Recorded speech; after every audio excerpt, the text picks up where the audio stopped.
salam sejahtera. Saya Asyati Majus akan membentangkan hasil kerja saya. Sebelum itu, kita masuk dulu kepada isu yang telah saya ambil dalam menyiapkan esai saya, di mana saya telah memilih isu tentang 2 juru elektrik yang telah didakwa mengikut akta dan hak cipta. Kerana kedua-dua juru elektrik ini telah didakwa mengikut Akta Hak Cipta 1987 kerana didapati memiliki 155 alat penyalin DVD dan 270 salinan cakra serbaguna digital DVD cetak rompak. Dan isu ini telah dilaporkan melalui berita harian dan kejadian ini dikatakan berlaku di Shah Alam. Dan individu yang dikatakan melanggar akta hak cipta ini adalah merupakan 2 orang individu lelaki yang merupakan juru elektrik, yaitu individu yang pertama adalah individu yang bernama Lo Kian Seng yang dikatakan berumur 40 tahun dan yang kedua adalah Nga Chai Hock yang dikatakan berumur 34 tahun.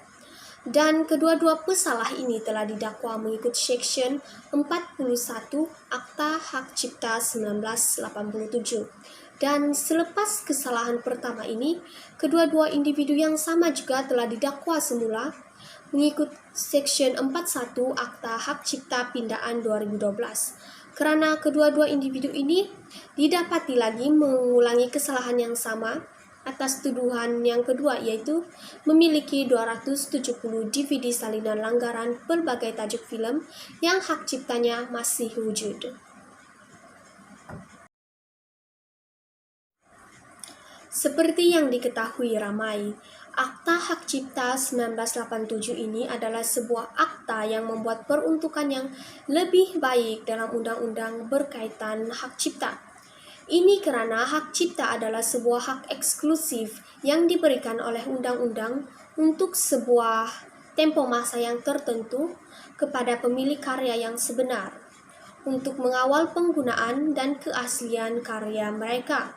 Dan selain itu juga, Akta Hak Cipta 1987 ini juga boleh dipakai juga jika terdapat pelanggaran hak cipta yang berkaitan dengan karya yang dibuat sebelum mula kuatkuasanya akta ini, sebagaimana ia terpakai berhubungan dengan karya yang dibuat selepas bermulanya berkuatkuasanya akta ini.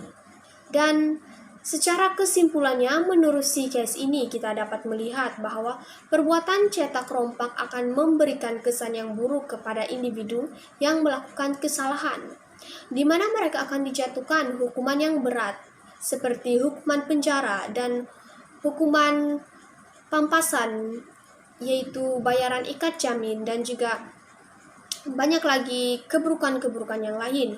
Oleh itu amatlah penting untuk kita sebagai masyarakat, sebagai pelajar ataupun sebagai siapa saja untuk mengetahui hak-hak yang sepatutnya, agar sebagai seorang, jika kita sebagai seorang penghasil karya, kita dapat menuntut keadilan jika kita mengetahui undang-undang hak cipta dan banyak lagi undang-undang lain yang melibatkan hak cipta, penerbitan, dan akta fitnah seperti mana yang sering berlaku dalam isu-isu semasa kini.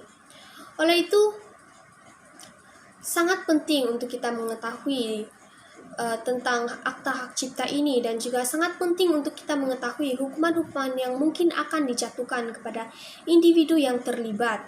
Oleh itu, lebih baik kita menjauhkan diri daripada cetak rompak ataupun kesalahan-kesalahan yang boleh disabitkan kesalahan di bawah undang-undang Malaysia, dengan lebih menghormati hasil karya orang lain, dengan tidak menggunakan karya orang lain tanpa pengetahuan pemilik karya asal. Itu sahaja daripada saya. Sekian dan terima kasih.